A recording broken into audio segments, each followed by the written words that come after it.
منهم ومن الذين آمنوا وعملوا الصالحات وتواصوا بالحق وتواصوا بالصبر آمین یا رب العالمین۔ آپ کے انٹروڈکشن میں بہت ساری محبت بھی تھی، لیکن اس انٹروڈکشن نے میرا مضمون پوری طرح بدل دیا۔ تو میں آپ سے پہلے ایک بات کرنے آیا تھا، اب میں دو باتیں کروں گا انشاءاللہ۔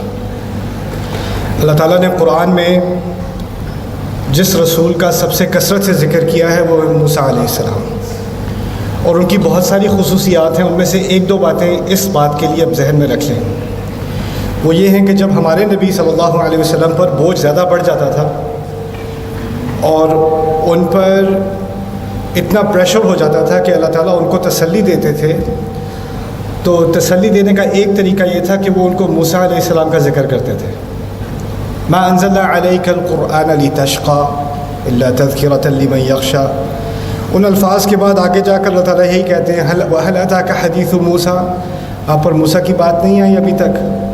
پہلے موسیٰ کی بات سنا چکے ہیں اپنے نبی کو علیہ الصلوۃ والسلام، لیکن یہاں خاص ذکر ہے کہ ابھی آپ جس موڑ سے گزر رہے ہیں، جو مشکل آپ پر آ رہی ہے، اس سے گزرنے کے لیے آپ کو ہمت کی ضرورت ہے، اور اس ہمت کے لیے آپ کو موسیٰ علیہ السلام کا یہ واقعہ سنیں گے تو آپ کو ہمت آ جائے گی۔ تو خیر، موسیٰ علیہ السلام قرآن میں 70 سے زیادہ مقامات پر جن کا ذکر ہے، وہ اس طرح سمجھ لیں کہ جس نے کوئی کہے کہ میں نے قرآن پڑھا ہے، ان کو موسیٰ علیہ السلام کے بارے میں نہیں معلوم، اس نے قرآن نہیں پڑھا۔ اور یہ بھی سمجھ لیں کہ وہ اس انداز سے ہمارے دین کے سب سے بڑے معلمین میں سے ہیں، یعنی ہم نے جتنی ہدایات اللہ تعالیٰ سے لی ہیں اس کا بہت بڑا حصہ ہمیں موسیٰ علیہ السلام کی مثال کے ذریعے سے ہم تک پہنچ رہا ہے۔ لیکن ایک مقام آتا ہے کہ وہاں موسیٰ علیہ السلام ہمارے معلم ہونے کے بجائے، یہاں تک کہ ہمارے نبی کے لیے بھی ایک مثال ہونے کے بجائے علیہ الصلوۃ والسلام، وہ خود علم کے طلبگار ہیں، وہ خود اب ٹیچر نہیں ہیں، اب وہ اسٹوڈنٹ ہیں۔ تو ایسی کون سی ہستی ہوگی جس کا مقام ایسا ہے کہ جس شخص کو اللہ تعالیٰ نے اپنی کتاب میں ہم سب کے سکھانے کے لیے اس کی مثالیں دی، اب اس کو بھی استاد کی ضرورت ہے، اتنا اونچا مقام۔ اور ایسی شخصیت کو جس طریقے سے اللہ تعالیٰ نے اس کا تعارف کرایا ہے، آپ کو معلوم ہوگا، جو قرآن پڑھتے ہیں ان کو معلوم ہوگا، میں موسیٰ علیہ السلام کے اس قصے کا ذکر کر رہا ہوں جس کا ذکر سورۃ الکہف میں ہے۔ خضر یا خضر، یہ الفاظ ہمیں روایات میں ملتے ہیں، قرآن میں نہیں ملتے۔ قرآن میں جو اللہ نے اپنے الفاظ میں اس شخص کا تعارف کرایا ہے وہ کیا ہے؟ فوجد عبدا من عبادنا، ان کو ہمارے بندوں میں سے ایک بندہ ملا، ان دونوں کو ہمارے بندوں میں سے ایک بندہ ملا۔ آپ ذرا یہاں غور کریں کہ اس سے اعلیٰ مقام میرے نزدیک قرآن میں مجھے دنیا میں نظر نہیں آتا کہ ایک رسول جس کو اتنا اعزاز دیا گیا ہے، اس رسول کو اب جس سے سیکھنا ہے، کم از کم اس کا نام تو ہمیں معلوم ہونا چاہیے، اللہ تعالیٰ کو اس کے نام کا ذکر کرنا چاہیے، اس کا بھی ایک خاص اعزاز ہے علیہ السلام۔ لیکن ان کے بارے میں اللہ تعالیٰ نے جو سب سے بڑا ان کو اعزاز دیا ہے نا، وہ کیا ہے کہ یہ ہمارے بندوں میں سے ایک بندہ ہے۔ عربی کے طالب علم جانتے ہوں گے، کیونکہ عربک پروگرام ہے، عربی کا پروگرام ہے آپ کے ہاں، اسلامیات کا پروگرام ہے، قرآن اسٹڈیز کا پروگرام ہے۔ اگر کہا ہوتا فوجد عبدنا، ہمارا بندہ انہیں ملا، تو وہ معرف ہو جاتا، معرف بالاضافہ، یعنی وہ خاص ہے، ہمارا خاص بندہ۔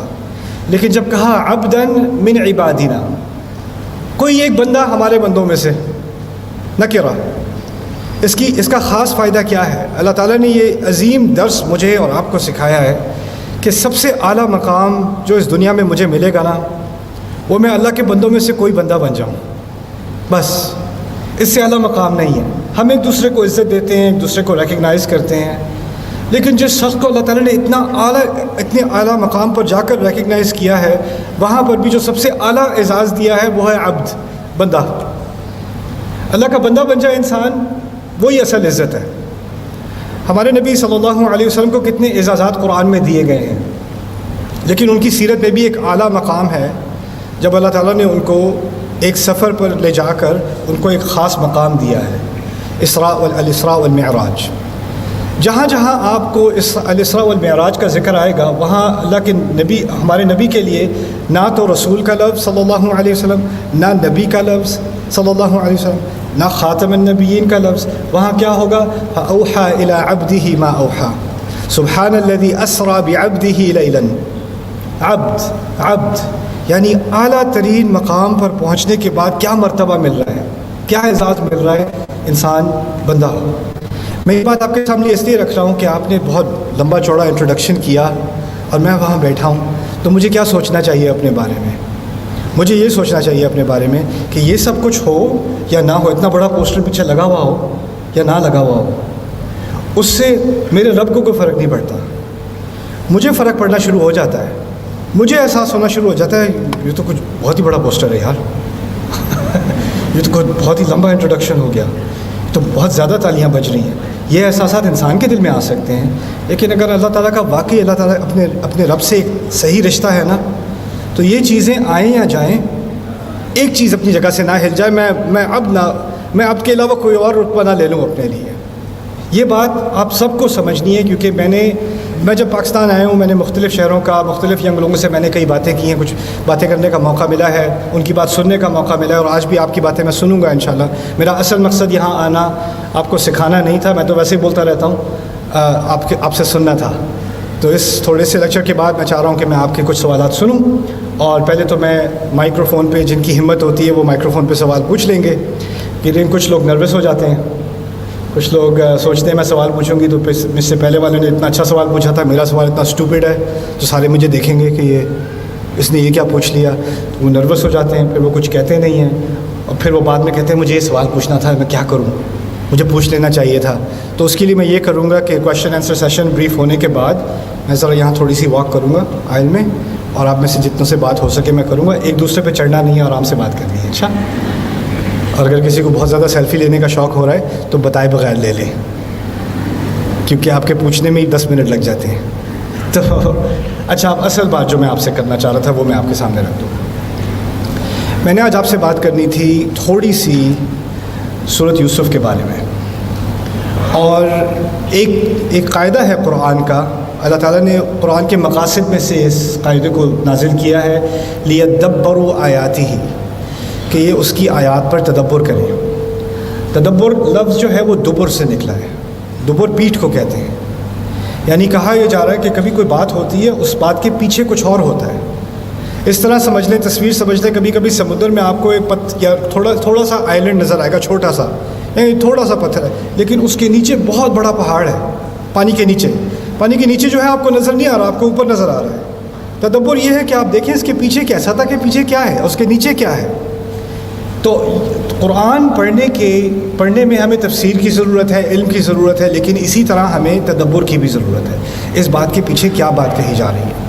اللہ تعالیٰ نے سورہ یوسف کے آغاز میں اپنے نبی سے کچھ عجیب بات کی۔ انہوں نے ان سے کہا کہ ہم آپ کو بہترین قصہ سنا رہے ہیں، نحن نقص علیک احسن القصص بما اوحینا الیک ھذا القرآن۔ اب احسن القصص کے بارے میں بہت ساری باتیں، لیکن ابھی آپ کو ایک بات یاد رکھنی پڑے گی، اور جو باتیں میں آپ کو بتا رہا ہوں نا، یہ سمجھ لو اب یہ کلاس ہو رہی ہے، میں کہوں گا نا ریپیٹ کرو تو سب نے ریپیٹ کرنا ہے۔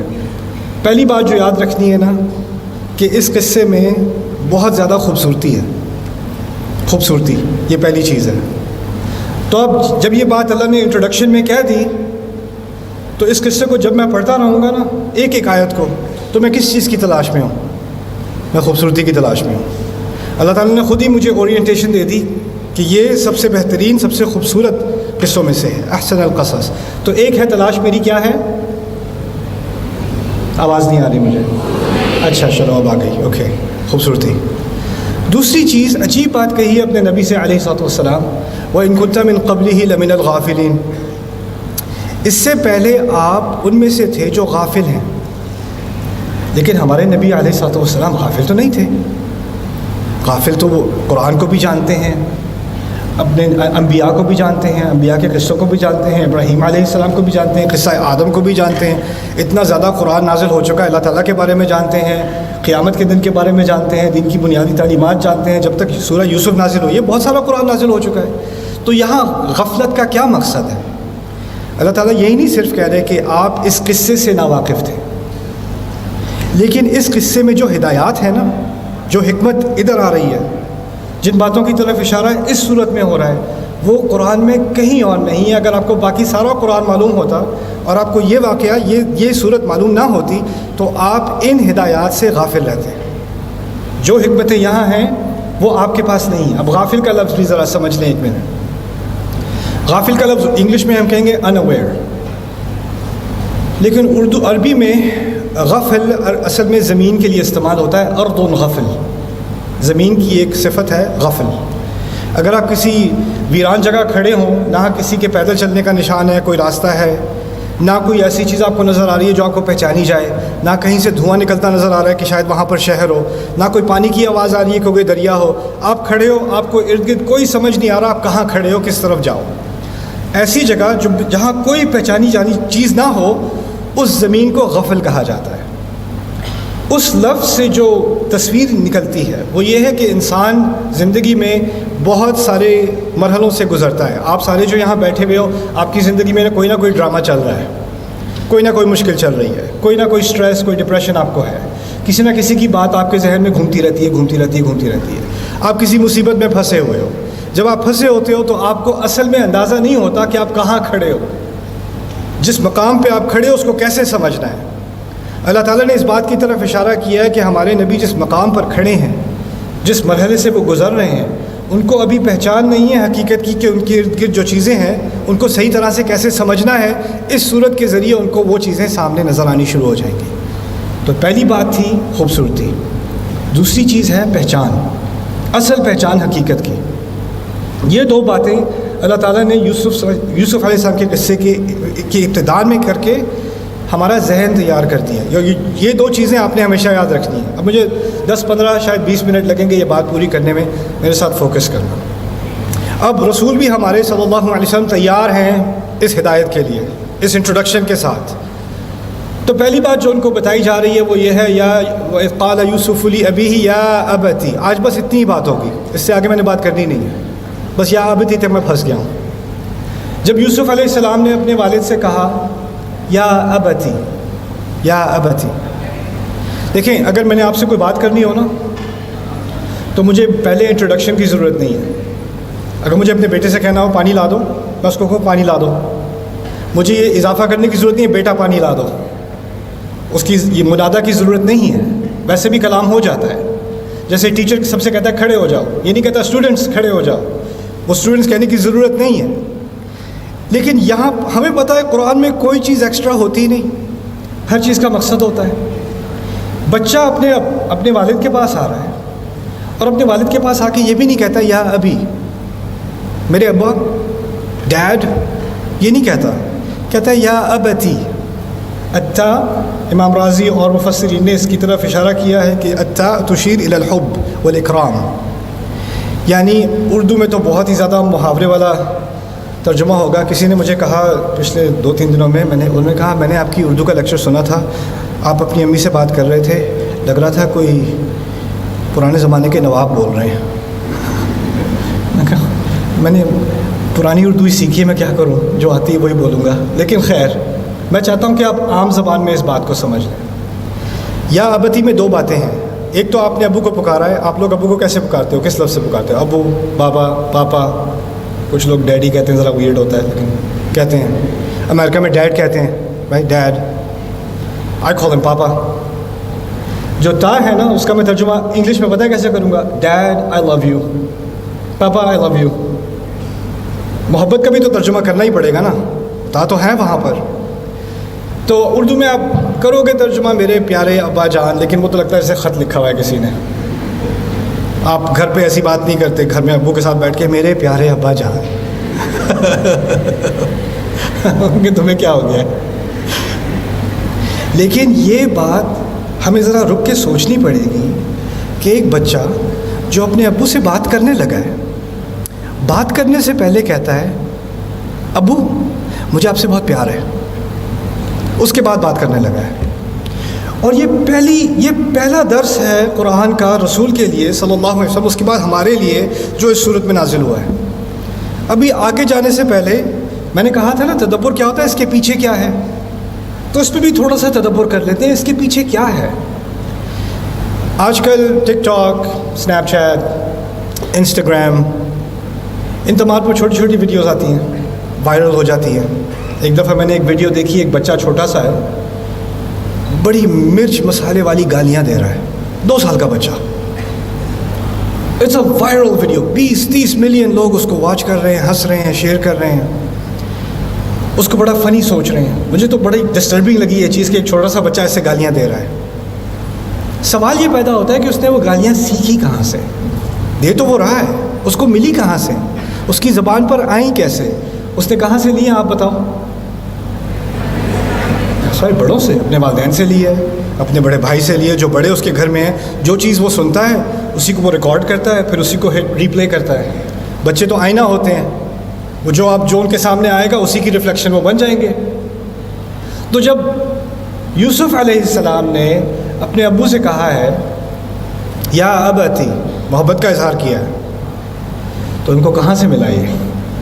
ایک بچے کو کہاں سے یہ شعور آئے گا کہ اس نے اپنے باپ سے بات کرنی ہے؟ تو بات کرنے سے پہلے یہ کہے ابا جان میں آپ سے محبت کرتا ہوں، اب ایک بات کرنی ہے. یہ صرف ایک آئینے کا نتیجہ ہے. یعنی ابو بار بار کہتے ہیں بیٹا آئی لو یو، ادھر آؤ ذرا میرے ساتھ بیٹھ جاؤ، بیٹا آئی لو یو، پانی پی لو، بیٹا آئی لو یو، اندر آؤ، باہر نہیں جاؤ، باہر زیادہ سردی ہو گئی ہے، بیٹا آئی لو یو، چلو نماز پڑھتے ہیں. ہر بار محبت کا اظہار کس سے سنتا ہے وہ بچہ؟ باپ سے سنتا ہے. اور باپ سے سن کے اس کو اب عادت پڑ گئی ہے کہ جو بھی بات کرنی ہوتی ہے تو کیا کہتے ہیں؟ پہلے محبت کا اظہار کرتے ہیں الفاظ سے، یا ابتی.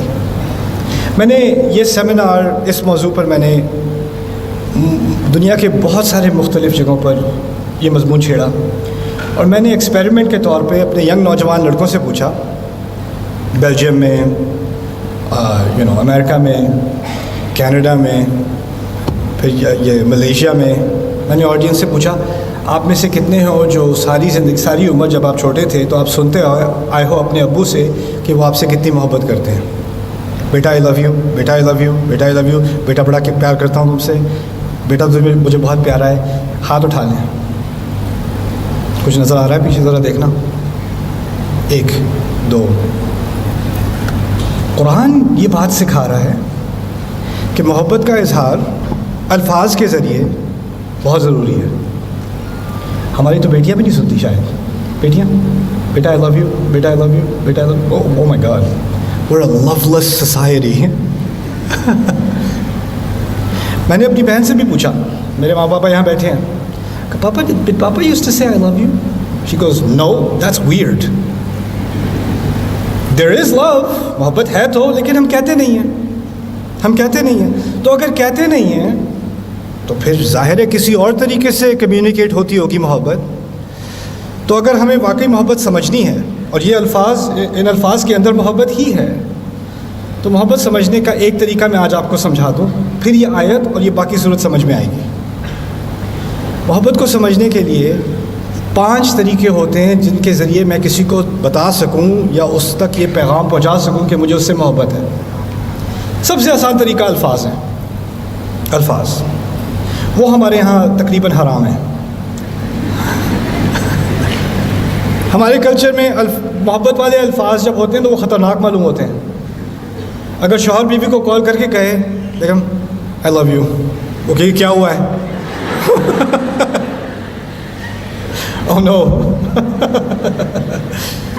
اگر بچہ باپ سے آ کے یا ماں سے آ کے کہے گا ماما آئی لو یو سو مچ، پتہ ہے اب آگے سے پیسوں کی درخواست آنے والی ہے. یعنی محبت کا اظہار اصل میں ٹرانزیکشن کی تیاری کے لیے یا کسی ڈیزاسٹر کی پریپریشن کے لیے پہلے ہم کہتے ہیں آئی لو یو، زیادہ نہیں مارنا، آئی لو یو. تو یہ صرف ایک ان کیس آف ایمرجنسی ایک بٹن ہے ہمارے ہاں محبت کا اظہار. عام نہیں ہے. تو پھر عام کیا ہے؟ ایک اور طریقہ. تو پہلا طریقہ ہے الفاظ. یہ یاد رکھتے ہیں 5 طریقے ہوں گے. پہلا طریقہ کیا ہے؟ الفاظ. دوسرا طریقہ ہے خدمت. ماں بچے کے لیے ناشتہ بنا دے گی، جو ہے کپڑے استری ہو جائیں گے شوہر کے لیے، یا گھر صفائی کر دی جائے گی، یا جو کہا تھا وہ کر دیا، جو پوچھے بغیر بھی کر دیا. ٹھیک ہے، اتنا خیال رکھا، پاؤں دبا دیے، کچھ کر دیا. یہ خدمت ہوتی ہے نا. اب خدمت کرتے ہیں تو خیال یہ آتا ہے کہ چلو خدمت کر دیے تو اب الفاظ کی تو ضرورت نہیں ہے، خدمت خود ہی سے بول رہی ہے مجھے کتنی محبت ہے. لیکن ہمارے یہاں کچھ کہ ہاں بہاولپور میں نہیں ہوتا، یہ صرف ملتان میں ہوتا ہے. میں ابھی آپ اس سے امیون ہو، یہ صرف ملتان کا مسئلہ ہے، میں بتاتا ہوں. وہ یہ ہے کہ وہاں پر نا کچھ لوگ ایسے ہوتے ہیں جو خدمت کر رہے ہوتے ہیں لیکن الفاظ میں اتنی نفرت ہوتی ہے. کچھ مائیں ہیں وہاں پہ ملتان میں، یہاں پہ نہیں ہے. ناشتہ بناتے بناتے اتنا طنز، اتنی تنقید، اتنی ڈانٹ، ہر چیز کو کرٹیسائز کرنا، اور پھر یہ لو انڈے کھاؤ. کوئی جا کے ملتان والوں کو سمجھائے یہ نہ کیا کرے. یعنی خدمت میں کیا ہے؟ محبت کا اظہار ہے. اسی وقت بیک وقت الفاظ میں کیا ہے؟ یہ تو دے ہیٹ می، یہ مجھے کیوں اتنی تکلیف دیتے ہیں، یہ کیوں ہمیشہ میرے اوپر طنز کرتے ہیں، یا مجھے کرٹیسائز کرتے ہیں، یا میرا مذاق اڑاتے ہیں، یا مجھے کسی اور کے ساتھ کمپیئر کرتے ہیں، مجھے ہمیشہ نچلا کرتے ہیں، لیکن کپڑے بڑے اچھے استری کرتے ہیں. سروس بھی ہو رہی ہے، خدمت بھی ہو رہی ہے، اور الفاظ بھی اس کے متضاد جا رہے ہیں. اصل محبت میں شاید دونوں کی ضرورت ہو، الفاظ بھی پیارے ہوں اور خدمت بھی ہو ساتھ. ٹھیک ہے نا؟ تو یہ 2 ہو گئے. میں نے کتنے کہا تھا؟ کتنے ہوں گے؟ 5. اچھا، اچھی بات ہے، اب سمجھ میں آئی بات. تیسری چیز، تحفے. تحفے وہ نہیں ہوتے جو مانگے جاتے ہیں. تحفے وہ ہوتے ہیں جو کسی کے مانگے بغیر، کسی کی توقع کے بغیر آپ نے دے دیا. Water, it's very nice, thank you. Okay. تحفے، اب ہوتا کیا ہے کہ کچھ لوگ نہ کہتے ہیں نہ میں نے خدمت کرنی ہے، نہ میں نے محبت کے الفاظ استعمال کرنے ہیں. میری محبت کا سب سے بڑا ثبوت کیا ہے؟ تحفے. میں نے فیس بھر دی، میں نے گاڑی میں پیٹرول ڈال دیا، میں نے اس ریسٹورانٹ پہ میں لے کے گیا تھا، میں نے یہ کیا، میں نے وہ کیا، میں نے یہ تحفہ دیا، میں نے یہ ٹرپ کیا، میں نے نئے کپڑے عید پہ لے کے دیے، میں نے یہ کچھ کیا. جو تحفے کیے ہیں وہی تحفے کافی ہیں. اور جب کوئی جھگڑا ہوتا ہے تو آپ تو لگتا ہے مجھ سے محبت ہی نہیں کرتا. اچھا، محبت نہیں کرتا تو وہ کس نے پے کیا تھا، وہ کس نے کیا تھا، وہ کس نے کیا تھا؟ تحفوں کی لسٹ بنی ہوتی ہے نا، تو وہ ثبوت ہوتا ہے کہ میں کتنا پیار کرتا ہوں. اب تحفے دے دیے تو جو الفاظ استعمال کرنے ہیں کرو، جتنے تکلیف دینے والے استعمال کرنے ہیں وہ کھلی اجازت ہے اب. اور خدمت کی تو اب کوئی ضرورت نہیں ہے کیونکہ تحفے ہیں، وہ باقی چیزوں کے لیے کمپنسیٹ کر دیتے ہیں. تو ہوتا کیا ہے، کبھی کبھار کوئی صرف الفاظ کو پکڑ کے نہ اس کو خدمت کا خیال ہوتا ہے نہ تحفوں کا خیال ہوتا ہے. کوئی خدمت کو پکڑ لیتا ہے، نہ اس کو تحفوں کا خیال ہے نہ الفاظ کا خیال ہے. کسی کو تحفوں کا خیال ہے، نہ اس نے خدمت کرنی ہے نہ الفاظ کرنے. ہر ایک نے ایک چیز پکڑی ہوئی ہے. لیکن محبت میں اس تمام چیزیں نیچرلی آتی ہیں نا، تینوں. اب ایک چوتھی چیز بھی آ گئی، وہ ہے آپ نے گلے لگا لیا، آپ نے ماتھا چوم لیا، آپ نے ہاتھ پکڑ لیا. اس کو انگلش میں تو ہم کہیں گے فزیکل افیکشن، یعنی محبت کا اظہار. کم گیو می اے ہگ، میرے ساتھ آ کے بیٹھو، مجھے اپنا ہاتھ دو، میں تمہارا ہاتھ چوموں، میں تمہارا ماتھا چوموں. یہ سب چیزیں بھی انسان کے لیے ضروری ہوتی ہیں. الجزائر کا میرا ایک دوست تھا، اس کے ساتھ میں ایک جگہ جا رہا تھا تو بچہ رو رہا تھا، اس کا نا بہت زور سے رو رہا تھا. تو میں نے کہا اٹھا لو اسے. کہتا نہیں ہم نہیں اٹھاتے. کہتا ہمارا ایک رول ہے کہ اگر بچے کو اٹھاؤ گے نا تو اگلی دفعہ وہ اور زور سے روئے گا، تو اس کو رونے دو، اس کے سسٹم میں سے یہ ساری چیز نکلنے دو، ورنہ ساری زندگی اٹھاتے رہو گے. ٹھیک ہے، تو اس کو پڑے رہنے دو. یعنی ان کے یہاں ہے کہ اس رول کے ذریعے انہوں نے بچے کو سکھا دیا کہ ماں باپ نے مجھے اٹھا کر، گلے لگا کر، تسلی دے کر، محبت دے کر، مجھے یہ کمفرٹ اپنے پیرنٹس سے نہیں ملنی، یہ ملنی ہی نہیں مجھے. اور ان کا یہ فارمولہ یہ ہے کہ اس طرح وہ چیخے چلائے گا کم یا روئے گا نہیں. آپ کو کیا لگتا ہے کہ جس بچے کو شروع میں محبت سے گلے نہ لگایا گیا ہو، جس کو نہ اٹھایا گیا ہو، وہ آگے جا کر اس کی شخصیت پہ اس کا اثر ہوگا کہ نہیں؟ کیا لگتا ہے آپ کو؟ ہوگا تو صحیح، ہوگا تو صحیح. دیکھیں، جس کو پتہ ہی نہیں کبھی کہ محبت کے الفاظ استعمال کیسے کرتے ہیں، خدمت کیا چیز ہوتی ہے، جس نے کبھی اپنی زندگی میں دیکھا ہی نہیں تحفے کیا ہوتے ہیں اور تحفوں کا صحیح استعمال کیا ہوتا ہے، جس نے کبھی گلے لگانا اور یہ چیزیں کرنا اس نے کبھی ایکسپیرینس ہی نہیں کیا، آگے جا کے جب اس کی شادی ہوگی، اس کے بچے ہوں گے، تو اس کی بیوی یا اس کا شوہر بیوی یہ بھی فیل کریں گے یہ تو مجھے لگتا ہے محبت ہی نہیں کرتے، یہ ہر چیز سے انکمفرٹیبل ہو جاتے ہیں، یہ تو مجھ سے ذرا دور ہو کے رہتے ہیں، کیونکہ جیسے ان کے لیے کوئی آکورڈ سی چیز ہے. یہ تو چیزیں نیچرل ہونی چاہیے، طبیعی ہونی چاہیے، لیکن یہ ہے ہی نہیں ان کے اندر. گھر کے اندر ایک عجیب ماحول بن جاتا ہے، ایک ڈپریسنگ ماحول بن جاتا ہے، کیونکہ وہ یہ چوتھی چیز اس گھر میں نہیں ہے. تو 4 چیزیں بتائی تھیں ابھی تک. ذرا مجھے یاد دلانا کیا تھی الفاظ؟ کیا اجماع نہیں ہے امت میں؟ کیا ہو رہا ہے یہ؟ خدمت. تیسری چیز کیا تھی؟ تحفے.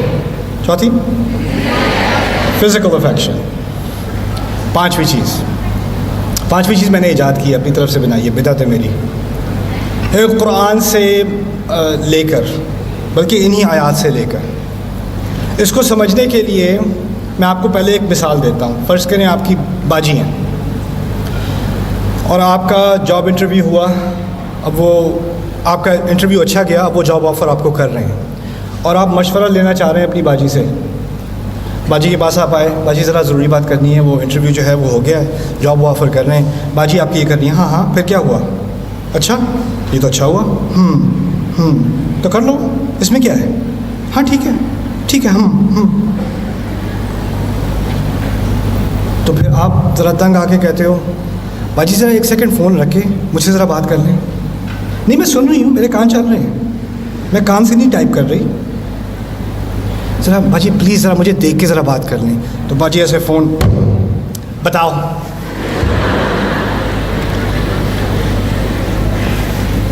یہ ہوتا کیا ہے؟ کسی کے دل میں آپ کے لیے جگہ نہیں ہے اس وقت، اس کا دل کہیں اور لگا ہوا ہے. اور اگر زبردستی آپ اپنے لیے جگہ نکلوا بھی لو، وہ سن بھی لے، دل سے نہیں سن رہے. دل میں جگہ بنانا جو ہے نا، یہ بڑا مشکل کام ہوتا ہے. آپ دیکھیں کہ بہت سارے رشتوں میں آپ کو ایک اور خطرناک مثال دیتا ہوں. میاں بیوی جو ہیں وہ ڈرائیو کر رہے ہیں اکٹھے، تو جو شوہر ہے نا اس کے دماغ میں کوئی بات آئی ہوئی ہے جو وہ کہنا چاہ رہا ہے بیوی سے، لیکن وہ اس کو پتہ ہے اگر میں کہوں گا تو پھر خیر نہیں ہے. تو ابھی وہ پروسیس کر رہا ہے کہ میں اس کو بتاؤں یا نہ بتاؤں، اس بات کا ذکر کروں یا نہ کروں، کہ اس نے جو بات مجھ سے کل کہی تھی اس نے مجھے ہرٹ کیا ہے یا مجھے کوئی تکلیف دی ہے. تو وہ سوچ ہی رہا ہے. مسئلہ یہ ہے کہ مرد جو ہے اللہ تعالیٰ نے ہمیں کافی معاملوں میں عقل مند بنایا ہے، سوچنے کے معاملے میں تھوڑا بیوقوف بنایا ہے. ہماری شکل پہ پتہ چل جاتا ہے کچھ سوچ رہا ہے بندہ، کچھ چھپا نہیں سکتے. اور آپ کی بیوی نے PhD کی ہوئی ہے آپ کی شکل پڑھنے پہ، تو وہ آپ ڈرائیو کر رہے ہو اور آرام سے وہ آپ سے زندگی کا سب سے خطرناک سوال وہ آپ سے پوچھتی ہے، کیا سوچ رہے ہیں؟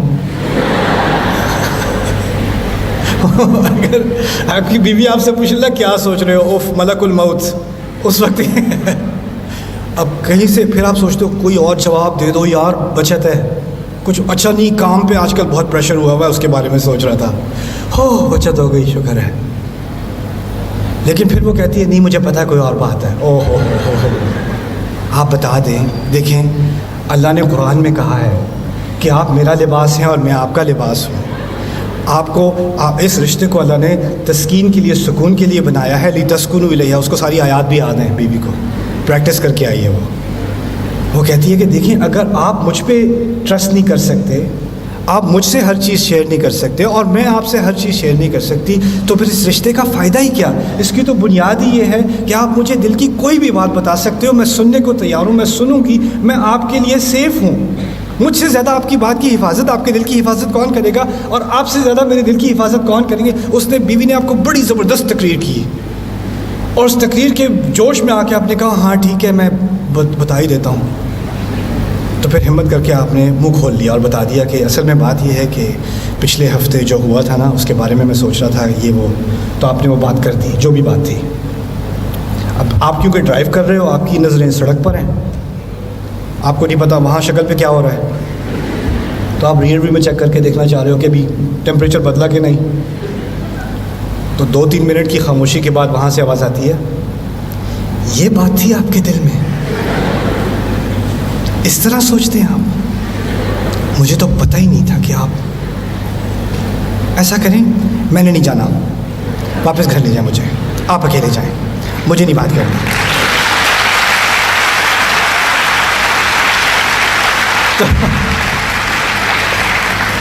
تو لوگ تالیاں بجا رہے ہیں وہ اندر رو بھی رہے ہیں، مجھے پتہ ہے. تو خیر اب شوہر نے کیا سیکھا اس پورے ایڈونچر سے؟ اس نے سیکھا یہ کہ جب اس نے مجھ سے وعدہ کیا تھا کہ اس کے دل میں میری بات کی جگہ ہے اور وہ اس کو سنے گی، لیکن اس کی وجہ سے وہ ڈیفینسو نہیں ہوگی، وہ اس کو یہ نہیں سمجھے گی کہ میں اس پہ حملہ کر رہا ہوں، اس کو سمجھنے کی کوشش کرے گی اور وہ میرے نقطۂ نظر سے بات کو سمجھنے کی کوشش کرے گی. اس کو رأفہ کہتے ہیں عربی میں، رأفہ. انگلش میں اس کو کہتے ہیں empathy, to understand something from someone else's point of view.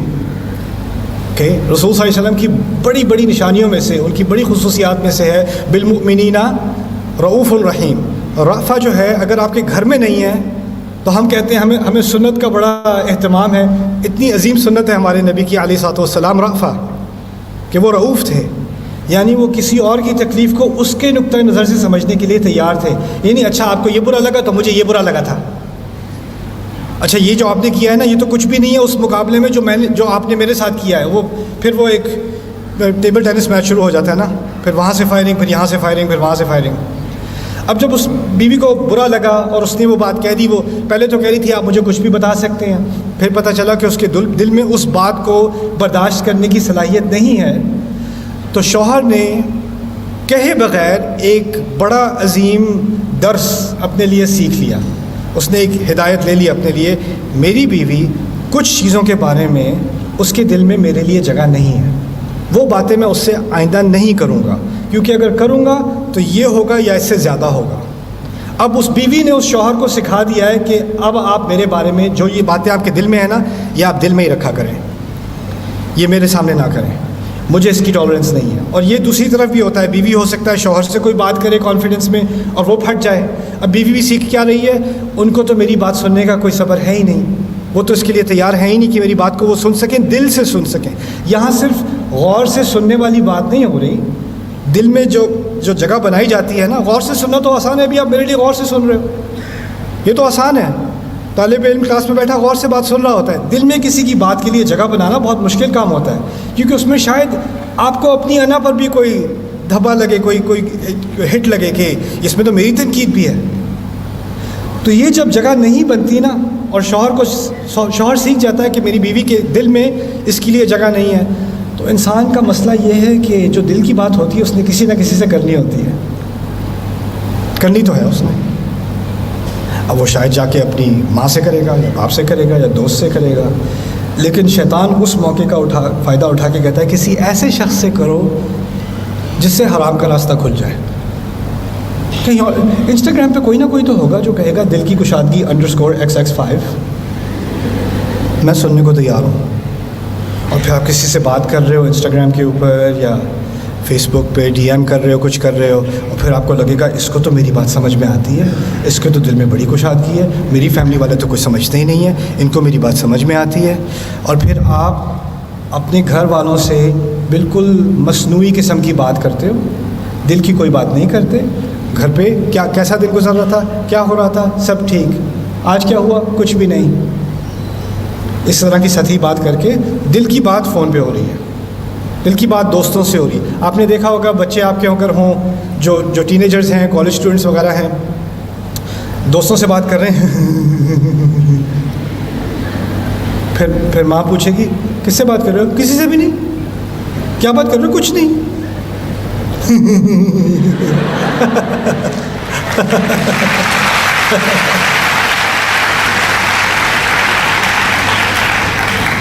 پانچویں چیز ہے دل میں اسپیس بنانا.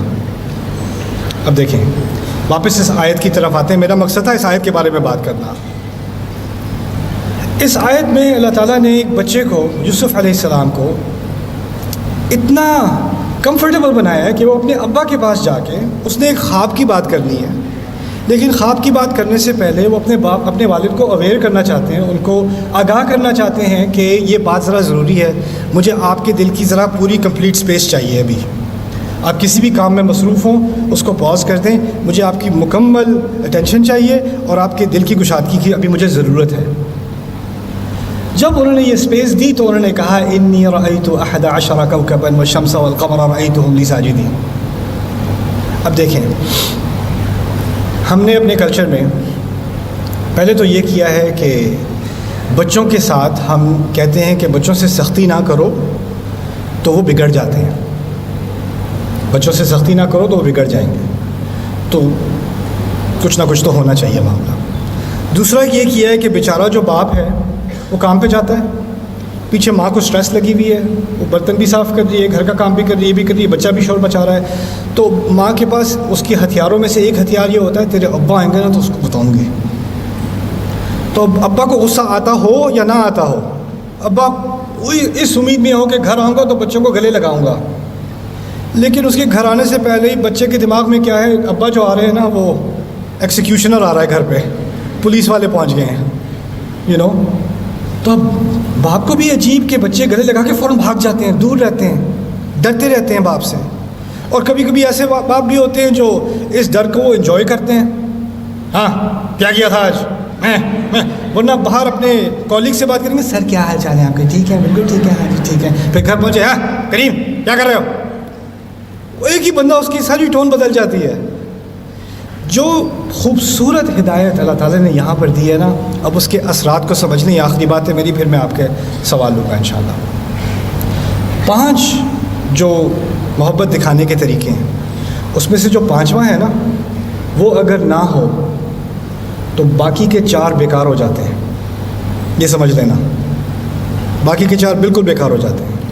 اگر آپ کو اندازہ ہو جائے کہ آپ کی مدر یا آپ کے فادر آپ کی بات سمجھ نہیں سکتے یا اس کو ٹالریٹ وہ کر ہی نہیں سکتے، تو وہ جتنا بھی کہتے رہیں میں بڑی یاد آتی ہوں، بڑی محبت ہے تمہیں، جتنے بھی تحفے دے دیں، جتنی بھی خدمت کر لیں، جتنے بھی گلے لگا لیں، ایک بہت بڑی کمی رہے گی.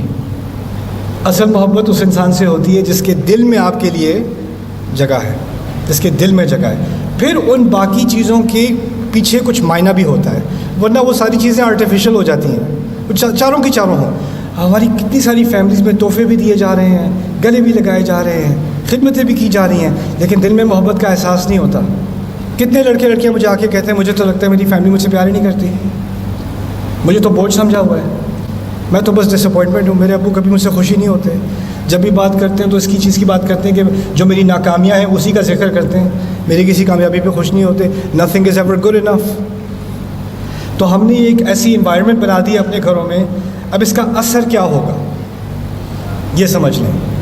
یوسف علیہ السلام بچپن کی عمر میں ان کے ایک ہی ان کے اوپر جو مربی تھے، ان کے جو ان کی تربیت کر سکتے تھے، جو ان کی اصلاح کر سکتے تھے، وہ ان کے والد صاحب ہیں. اللہ تعالیٰ نے اس بچے کو ایسے ہولناک احوال سے گزارا ہے، اس کے اپنے بھائی اس کو مار مار کے کنویں میں پھینک رہے ہیں.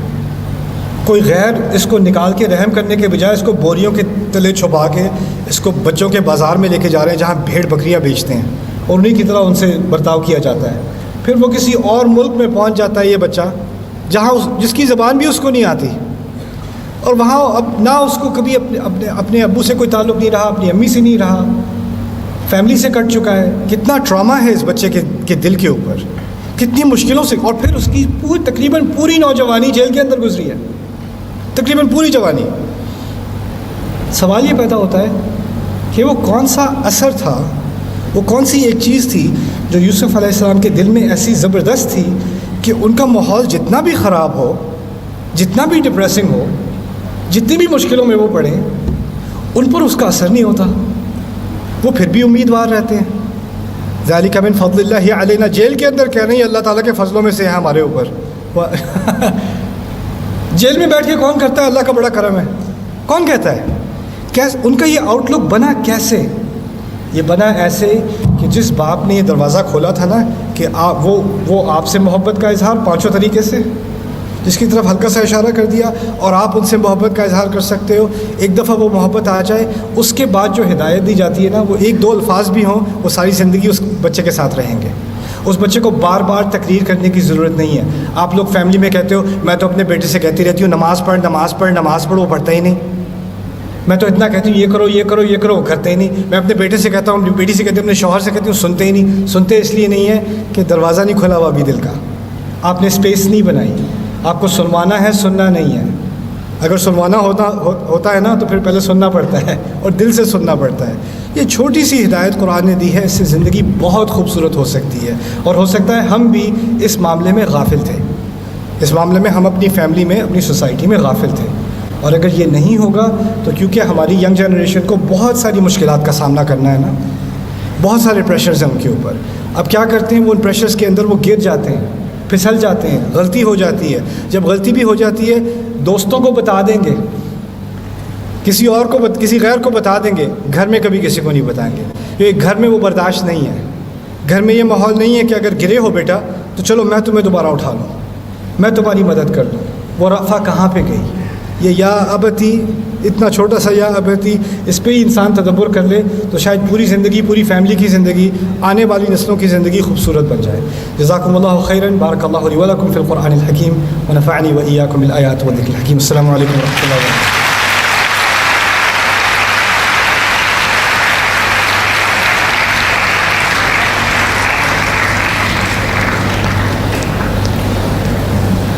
بہت شکریہ سر, بہت خوبصورت انداز سے قرآن پاک کے بہترین قصے کے اندر جو نفیس نقطے ہمارے فیملی لائف کے متعلق ہیں اس کی طرف رہنمائی فرما رہے تھے. اسٹوڈنٹ سے میں ویلکم کروں گی, کوئی کویسچن ہو اسٹوڈنٹس کے تو kindly raise your hands, mike will be there. Is there any one to convey mike پہنچائیں جی. جو کویسچن پوچھنا چاہ رہا ہے اسٹوڈنٹ آپ اپنا ہینڈ ریز کریں. باقی students please be disciplined, please sit down on your seats.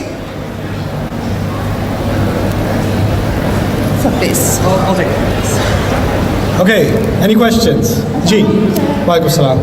سر ابھی آپ نے جیسے بات کی ہے پیرنٹس کی طرف سے, سر اب تو وہ سارا کچھ ہمارے مائنڈ میں بن چکا ہے, جو ان کا بیہیویئر تھا, جو سب کچھ انہوں نے ہمارے ساتھ کیا. سر اب تو ہم اپنی یوتھ میں آ گئے, 1940s میں ہے, ہمارا انکانشیس مائنڈ اس چیز سے بہت زیادہ جو ہے وہ اسٹک ہو گیا, سب اسٹک ہو گیا کہ ہم اس سے ہل نہیں سکتے. اب ہم ایسا کیا کریں کہ ہمارے اندر وہ چینجنگ آ سکے جو حضرت یوسف نے کی. اب جیسے کہ سورہ یوسف نے اینڈ میں آ کے جب سورہ یوسف علیہ السلام نے اپنے بھائیوں کو معاف کیا تو اس سے پہلے انہوں نے ایک بات کی کہ ہمارے درمیان شیطان تھا جس نے ہمیں آپ کو یہ کہنے میں مجبور کر دیا. تو میں جب دوبارہ سورہ یوسف کے اسٹارٹ پہ گئی تو وہاں پہ یہی سیم بات حضرت یعقوب نے کہی تھی کہ بیٹا اپنے بھائیوں کو یہ بات نہ بتانا کیونکہ شیطان کھلا دشمن ہے. تو وہ یہ بات حضرت یوسف نے اینڈ میں ریپیٹ کی. تو یہ بیہیویئر ہمارے اندر کیسے آیا ہے؟ اوکے, بہت اچھا سوال ہے آپ کا بیٹا. دیکھو یہ بات سمجھ لو کہ کبھی میں نے بات تو بہت لمبی ہے, میں نے تھوڑی سی بات کا ذکر کیا ہے, لیکن کیونکہ تم نے سوال پوچھا تو میں اس کا بھی تھوڑا سا تمہیں حوالہ دیتا ہوں. بات یہ ہے کہ کبھی کبھی آپ کسی کو پوری محبت دیتے ہو, 5 بتائے تھے نا, 5 کے 5 کرتے ہو, لیکن لگتا ہے آپ کے اور اس کے دل کے درمیان اس نے ایک دیوار بنائی ہوئی ہے. آپ کی محبت کا کوئی اثر ہی نہیں ہوتا, آپ کے الفاظ کا کوئی اثر نہیں ہوتا, آپ کے تحفوں کا کوئی اثر نہیں ہوتا, آپ کی خدمت کا کوئی اثر نہیں ہوتا. سارا کچھ کر لو, وہ پھر آ کے کہتے ہیں تم نے کیا کیا ہے میرے لیے, تم نے کیا کیا میرے لیے. بلکہ وہ جو محبت آپ دیتے ہو وہ واپس آپ کے منہ پہ ماری جاتی ہے بار بار بار بار بار بار. اور یہ مسئلہ تھا یعقوب علیہ السلام کا باقی اپنے بیٹوں کے ساتھ. دیکھیں, یہ سوچنے کی کوشش کرو, اگر گھر میں کوئی بات ہو رہی ہو, مشکل بات ہو رہی ہو, جیسے آپ کے فرض کرو 3-4 بہن بھائی ہیں, تو جو آپ کے پیرنٹس ہیں نا وہ دوسرے بہن بھائیوں کی بری بات آپ سے نہیں کریں گے, ٹھیک ہے نا. اگر گھر میں کوئی کسی کی تنقید ہو رہی ہو, بچہ آ جائے اندر, تو ہم کہتے ہیں چلو بعد میں بات کریں گے, بچے ابھی یہاں پر ہیں. یا بچے سے کہو کہ کہیں اور جاؤ, بڑے بات کر رہے ہیں, کیونکہ کسی کے بارے میں بری بات کہی جا رہی ہے. عجیب چیز یہ ہے کہ یوسف علیہ السلام سے ان کے والد نے یہ کہا کہ تمہارے بھائی تمہارے خلاف بڑی بری اسکیم بنائیں گے, فَيَكِيدُ لَكَ كَيْدًا. پھر شیطان کا بھی ذکر کر دیا. بچے سے کیوں کیا؟ میں پیرنٹ ہوں, میں اپنے بچے سے کبھی ایسی بات نہ کروں کسی اور بچے کے بارے میں. انہوں نے یہ کیسے کر دی؟ یہ اہم سوال ہے اور یہ آپ کے جواب کی طرف جا رہا ہے. دیکھیں, کبھی کبھی فیملی میں ایسی سچویشن ہوتی ہے کہ بچوں کو بھی آگاہ کرنا پڑتا ہے خطرے کا.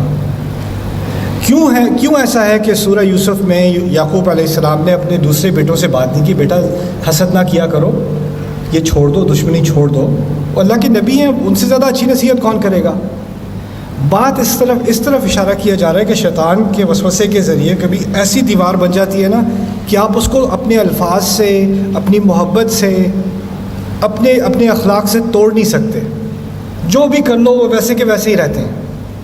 اور جب ایسا ہو جاتا ہے نا تو اس دیوار کو اللہ اور طریقوں سے توڑتا ہے. جو دیوار محبت سے نہیں ٹوٹتی اس کو اور طریقے سے توڑنا پڑتا ہے. جب کئی سال بعد وہ بھائی یوسف علیہ السلام کے سامنے آئے ہیں تو یوسف علیہ السلام نے انہیں فوراً ایکسپوز نہیں کیا. پتہ ہے میں کون ہوں, ایسا نہیں کیا، بلکہ اس قصے کا ایک عجیب ترین ایپیسوڈ یہ ہے کہ ان کو واپس بھیجا، پھر بلایا، پھر واپس بھیجا، پھر بلایا. ابھی تک جو قصہ چل رہا تھا بہت آسانی سے آپ فالو کر سکتے ہو. جب دوسرے حصے میں پہنچتے تھوڑی کنفیوژن ہو جاتی ہے، یہ ہو کیا رہا ہے، آگے پیچھے آگے پیچھے آگے پیچھے. یہ ہو اصل میں کیا ہو رہا ہے، یوسف علیہ السلام ان کی دیوار توڑ رہے ہیں. ان کو توڑنا آسان ہے، انسان کو توڑنا آسان ہوتا ہے، انسان کی دیوار توڑنا مشکل ہوتا ہے. اور یوسف علیہ السلام اگر بدلہ لینا چاہتے تو فوجیوں سے فوراً کہتے ان میں سے ایک ایک کو پکڑو، ایک ایک کو کنویں میں ڈالو، ان کو پتہ تو چلے انہوں نے کیا کیا تھا. لیکن یہ انہوں نے نہیں کیا. اب اس کی میں آپ کو ایک پریکٹیکل مثال دیتا ہوں، قصے سے نہیں، ہماری زندگیوں میں سے. ایک خاتون مجھے ملی جو ان کے والد نے، ان کی والدہ نے ان کے ساتھ بچپن میں بہت زیادہ زیادتیاں کی تھیں.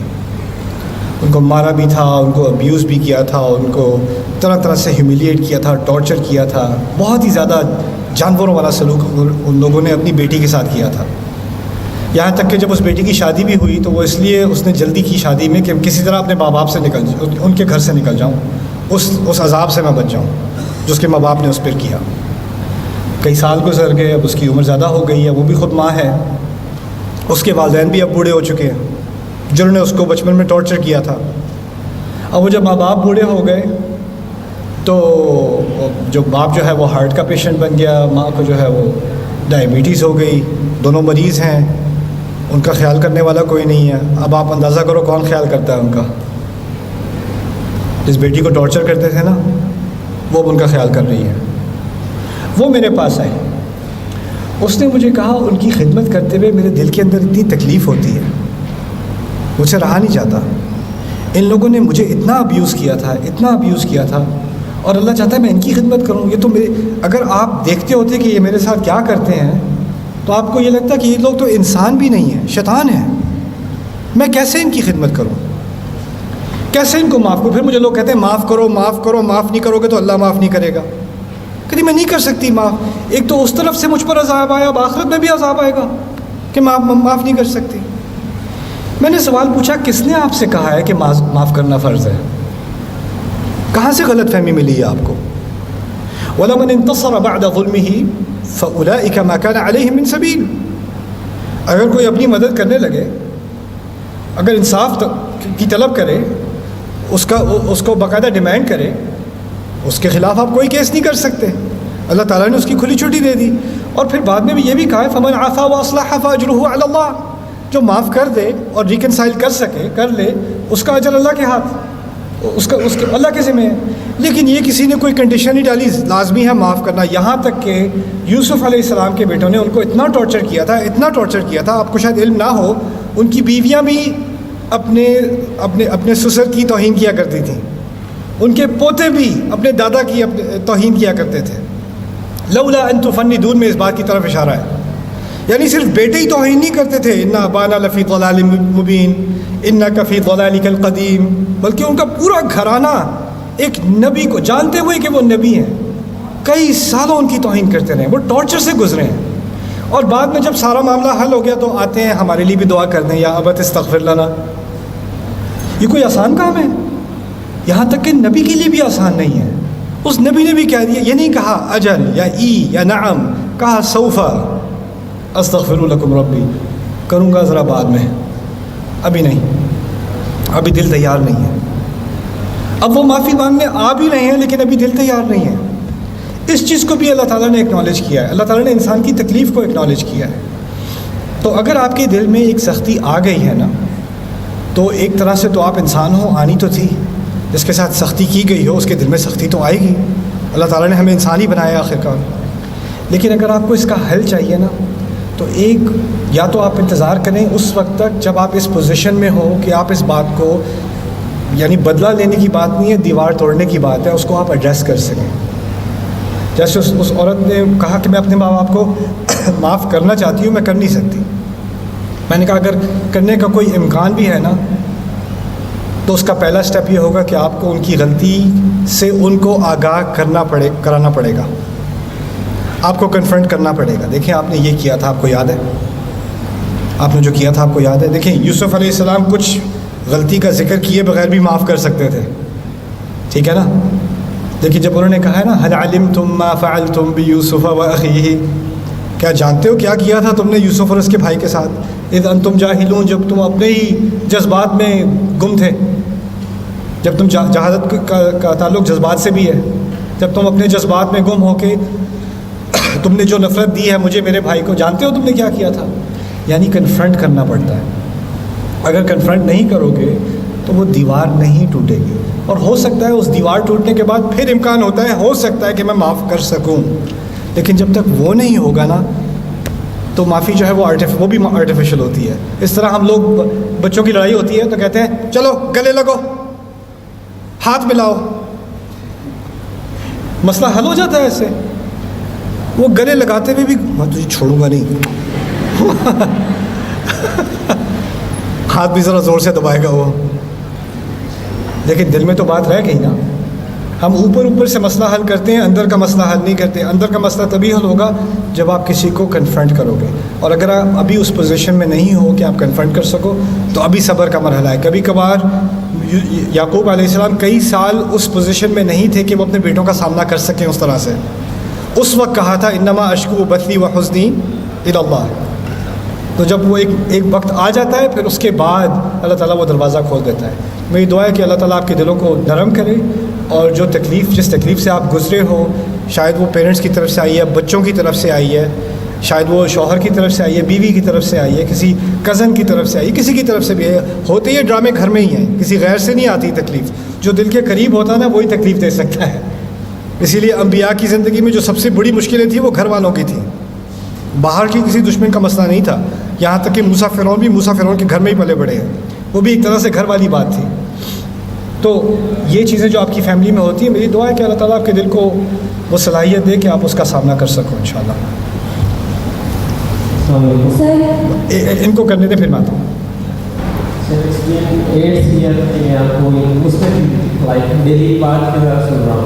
اور اب تو ویری مچ ایکسٹینڈ میں آپ کے آئیڈیاز کو اور آپ کے اسٹینڈ پوائنٹ کو بھی سمجھنا شروع ہو گیا ہوں، اینڈ آپ کی لنگوسٹکلی انالیسس کو بھی بینگ عربک اسٹوڈنٹ بھی سمجھتا ہوں. ایک چیز جو پچھلے 8 سال سے میرے ذہن میں چل رہی ہے کہ کبھی آپ کبھی آپ سے ملاقات ہوگی، بٹ ای میل یا وٹ ایور سے پوچھ لو، وہ یہ ہے کہ سر قرآن میں ارادہ اور شاء، خیال میں بسوں کو بھی آپ اور سے سمجھا سکیں اپنے حساب سے. ایک ہے ورڈ ارادہ قرآن میں اللہ کے لیے، اور ایک ہے ورڈ شاء. ان دونوں میں سے امپلیمنٹ کا تعلق کس چیز سے؟ کس کا امپلیمنٹیشن کا ہوگا کیا؟ جو شاء یا وہ جو ارادہ ہے،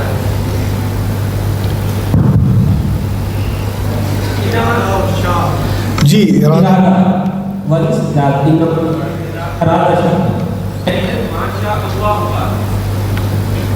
یا ماشاء اللہ یا ارادہ، وہ سیپریٹ ورڈز آتے ہیں قرآن میں. یا کہتے ہیں کہ اللہ یہ چاہتا ہے، دونوں کا ترجمہ چاہتا ہے یہ کر لیتے ہیں. تو اس میں ایک فکر ہے مستقل میرے ذہن میں کہ ارادہ کیا ہے اور شاء کیا ہے.